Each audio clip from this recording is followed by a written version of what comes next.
రాష్ట్ర ప్రభుత్వం ద్వారా విద్యార్థులకు అందించాల్సిన 6,400 కోట్ల ఫీజు రియంబర్స్మెంట్, స్కాలర్షిప్ బకాయిలను తక్షణమే విడుదల చేయాలని ఏఐఎస్ఎఫ్ నాయకులు డిమాండ్ చేశారు.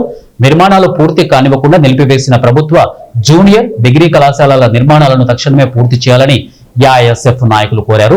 రాష్ట్రంలో ఉన్న మెడికల్ కాలేజీలను కార్పొరేట్ సంస్థలకు అప్పగించడాన్ని ఉపసంహరించుకోవాలని వారు అన్నారు.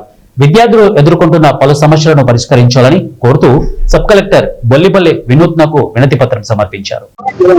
అఖిల భారత విద్యార్థి సమైక్య ఏఐఎస్ఎఫ్ ఏలూరు జిల్లా అధ్యక్షుడు నా పేరు శివకుమార్. ఈరోజు ఏఐఎస్ఎఫ్ రాష్ట్ర సమితి పిలుపులో భాగంగా ఈరోజు ఏలూరు జిల్లా నూజివీడు నియోజకవర్గంలో సబ్ కలెక్టర్ గారి కార్యాలయం వద్ద నిరసన కార్యక్రమం కూడా తెలియజేస్తా ఉన్నాం. ఈ నిరసన కార్యక్రమం కూడా ముఖ్య ఉద్దేశం ఏంటంటే, మరి గతంలో కూడా ఇదివరకు నిరసన కార్యక్రమం కూడా తెలియజేశాం. పెండింగ్ లో ఉన్నటువంటి ఫీజు రియంబర్స్మెంట్, స్కాలర్షిప్ బకాయిల్ని విరమించాలని చెప్పి అనేక ప్రోగ్రాం చేశాం, నిరసన కార్యక్రమం కూడా తెలియజేశాం. అయినా కూడా ఒక్క సమావేశంలో కూడా, అసెంబ్లీ సమావేశంలో ఏ విద్యార్థుల్ని ఎవరో కూడా మాట్లాడిన పరిస్థితి మన అక్కడ నెలకొంటా ఉంది.